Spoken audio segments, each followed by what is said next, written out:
I'm going to take you through a broader journey about what Nokia is doing in the social space, and then I'll dig a bit deeper into what we're doing in the commercial area. I think the first thing probably that doesn't really need spelling out, but is probably worth reiterating, that we are, as a brand, in a really challenging place. An immense amount of competitor pressure that we have, especially in Western Europe and in North America. And you know, we've had to transform ourselves as a business. We were the leader, probably a bit like what Apple are today a few years ago. So internally, we're having to change our behavior, and we're having to change the way we think. We're now a challenger brand. And with that comes also a need to bring our employees along on that journey, and making them part of some of the conversations that are happening online, and bringing social not only just externally to how we communicate with consumers, but also how we use social internally. So Carrie just said about social is about as free as a puppy, and you know, I completely agree with that. We are and have been investing quite heavily in creating a social business. So it's not just social media or social marketing, but creating a social business. And there's three key areas that we've invested in terms of technology. The first is the listening aspects, and you know, that's things like using things like listening platforms, but also how do we bring other employees along on that journey. So we've created a tool called Agora, and I'll explain a bit more about that in a moment. The next is, once we've done the listening, how do we engage with those consumers, and what are the conversations that we should engage with? And for that, we've developed a cool tool called Socializer, which I'll explain a bit about in a moment as well.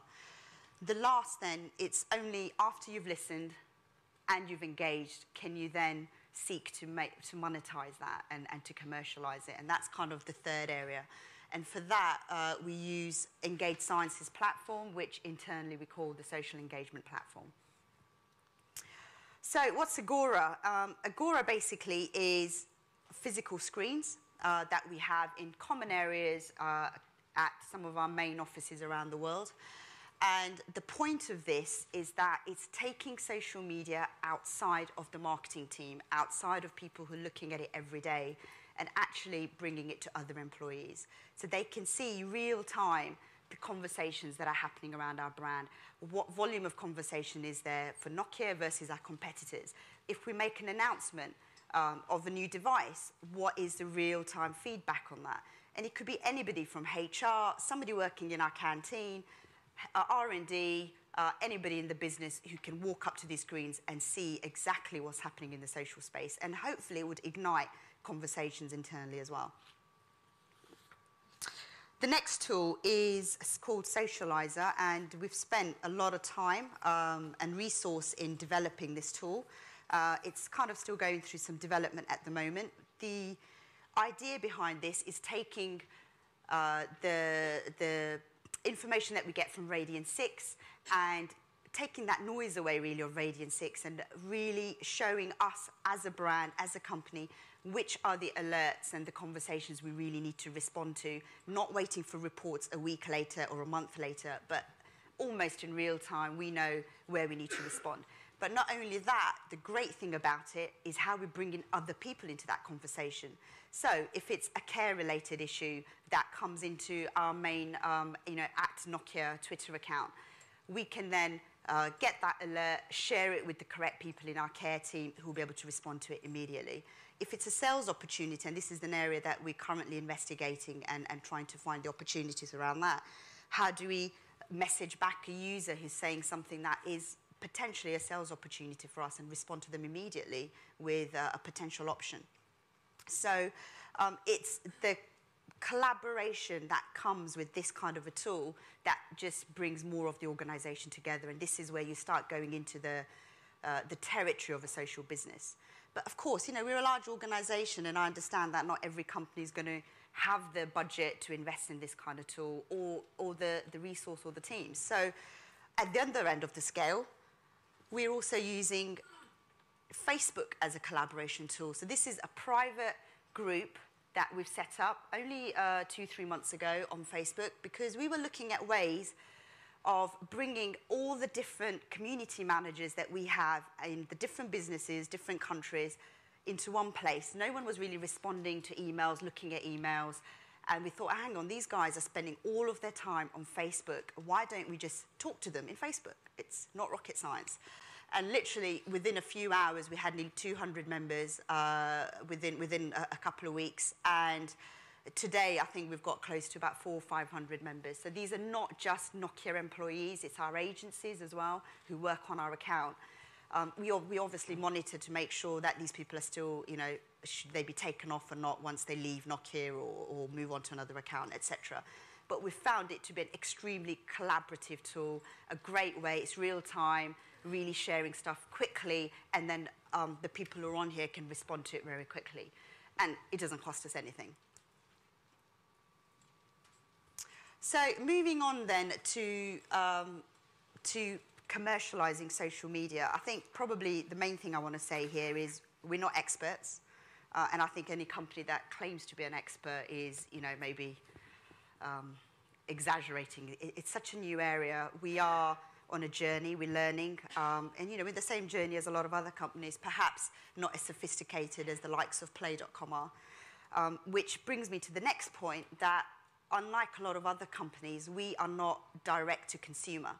So we have an extra challenge. You know, we can't immediately get reports on, you know, the immediate ROI of it. We don't know the real value through to a transaction.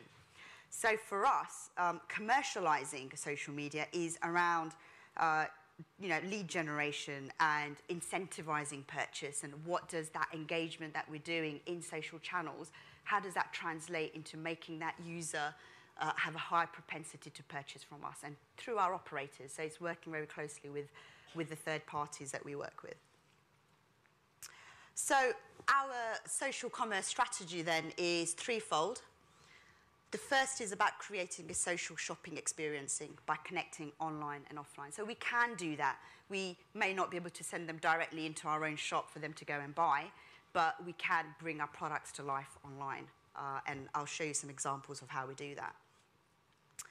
And commercializing our social presences. So yes, we sell via operators and third parties. So how do we drive leads into them? You know, how do we take those engaged users and make that something valuable for our partners? And probably the third and most important area is about being consumer-centric. So it's not that social is the answer to everything, but social is a place that the consumer is interacting with your brand, but that's not the only place. It's also about when they're going offline. There's just as much valid investment for offline marketing, but it's giving the consumer the power to get the information where they want. And so that's why it's important that you do present the correct product information within the social channels. If the consumer wants to interact with you and with your products in that environment, it's there for them. So the next thing then for us is focusing on always on social marketing. And this might sound like common sense to a lot of you here, but for us as a brand, being such a large global organization, and with our history, it's always been about being very campaign focused. What's the next campaign? Let's work towards that. Big burst of activity, big burst of investment. And we're really trying to move away from that. As we are a challenger brand, we don't have the budgets we used to have a few years ago. And yes, everything's becoming that much more, you know, we've got to prove the value of everything that we're doing. So we're trying to insert below that kind of campaign activity an always-on approach. So doing things like competitions, like social commerce, what are we doing around advocacy, around promotions, and really ingraining that into the way that we work. And again, this is a cultural shift for us as well, and using the channel to do day in, day out activity, the bread and butter stuff, and not just relying on the campaign activity, and then, you know, you've got nothing in between. So I'm just sharing with you a couple of examples of what we do in that always-on space. This is a competition that we ran on our global Facebook page. It just ended a couple of days ago. And as Chris was saying earlier, you know, we like our competitions as well. So we get a lot of really good stats out of it, great new fan acquisition. And in fact, this is an example of exactly how successful this was. So before that competition went live, our average new fan acquisition was about 5,000 a day. So I know it's a lot. On our global Facebook page, we're close to 9 million fans today. So you can see there that that's kind of an average number for us, 5,000 a day. During the campaign, that doubled. It was on average 10,000. But it didn't just happen on its own. We put some media investment behind it, and it does work. We've looked at the ROI of that, and actually the numbers do stack up by putting some Facebook advertising behind it. So we got 85,000 incremental new fans due to this competition in a 2-week period. And actually, that cost per fan acquired is incorrect. I had a typo in there. The actual true cost per fan acquired was 20 cents. So sorry, we report all our numbers in euros, so it's 20 cents was the cost per fan acquired. But as Carrie was saying, you know, it's not just about fans. You can't just look at the numbers. There's more to it than that. So some other stats out of it, and this is some data that we pulled from the EngageSciences platform. We had, on average, each entrant invited 13 of their friends to also enter that competition. And we've also, in the past, I don't know the stats for this particular competition, but in the past, we've had people inviting 3,000 of their friends. I don't know how anybody even has 3,000 friends on Facebook, but that's besides the point. But you know what it's like in Facebook. You have to individually click on each of your friends if you want to invite them to something. And we have had numbers of entrants actually inviting 2,000, 3,000 of their friends, simply because we've incentivized them that the more of their friends that they invite and they enter, the more chance they have of winning a phone. And by the way, that previous competition was about winning one of our new phones that we've just announced. So been one of the most successful competitions that we've ever had. And the other thing also is that we have a lot of our entrants sharing that competition to their wall. And for this particular competition, we had a reach of 2.7 million additional people simply because that competition was shared to that user's wall.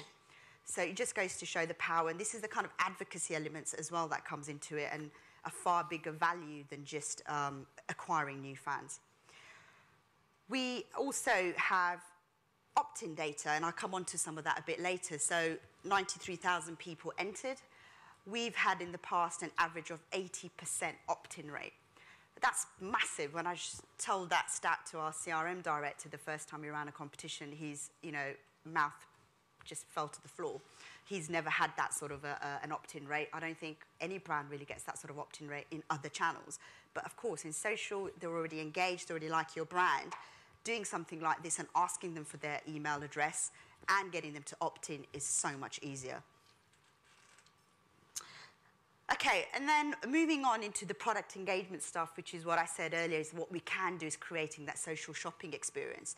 This is something that we've been developing with the EngageSciences guys over a period of time. We've created like a devices tab, which is just really a shop window showcasing our key devices in any given market. Not everything, not our entire catalog. We're not trying to recreate our website. You know, that's really important to remember that. And even internally, if you have that friction between your web team and the social team, you're not trying to, steal what they're doing or take over from what they're doing. It's about that consumer empowerment and being where the consumer is. So in social, they want to know about our products. That's what we are about as a brand. And there's a little bit of information there for them to select the device that they're interested in.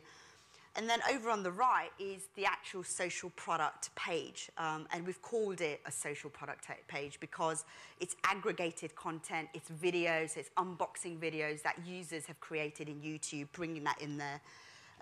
There's things like Bazaar Voice. If any of you guys know who Bazaar Voice are, they do give the user ratings and reviews on our website. So we bring that in. We've got the API for that as well.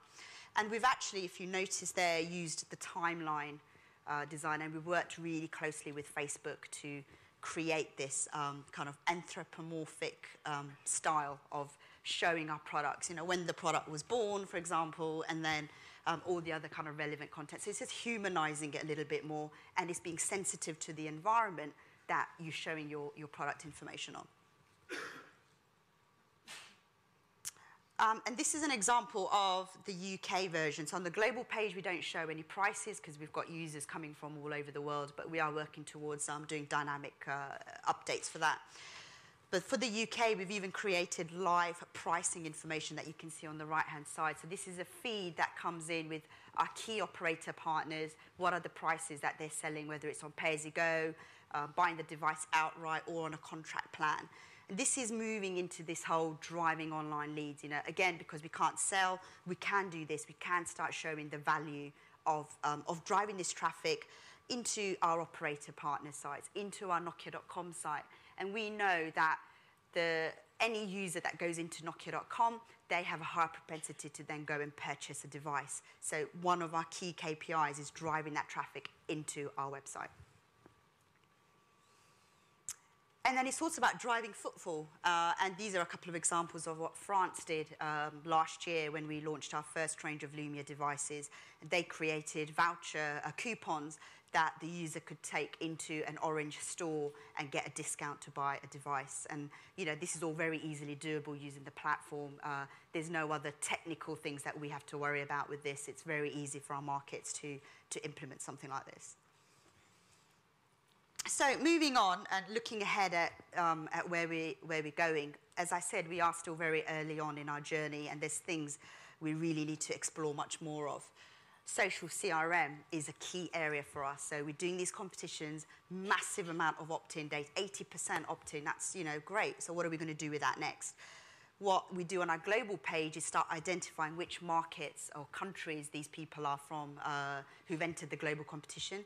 And then the next stage that we're now going to take that through is the top 5 or 10 countries where we've had the most entrants from. We'll work with those specific markets to create bespoke, relevant local messaging that we can send an email out to those entrants, tell them they didn't win, but actually potentially give them a specific offer, a promotion, a discount to go and buy a device.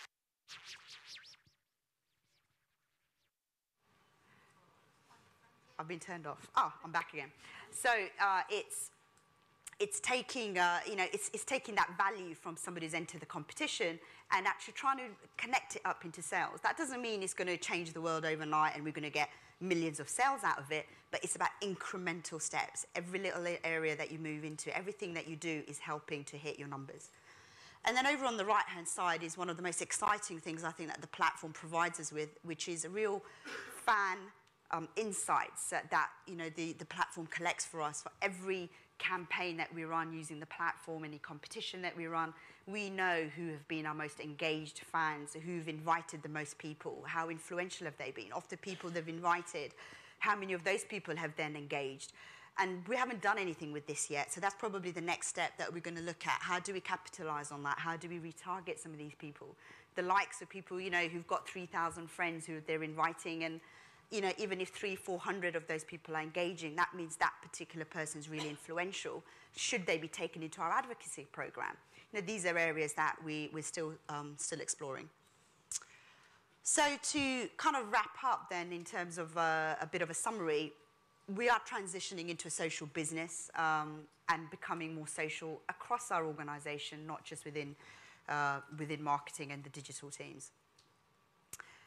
And it's about also allowing content and data to flow easily internally, making it shareable, being collaborative, bringing in non-digital people, non-marketing people into what you're doing, so that there is a kind of a greater kind of momentum that you can get by getting more of the organization behind it.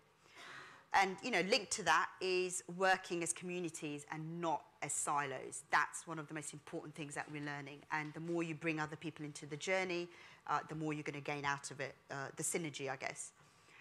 And the last point is that we are testing, we're constantly learning, we're constantly optimizing and identifying ways to drive commercial value. We're really at the start of that journey. And that's it from me. Thank you.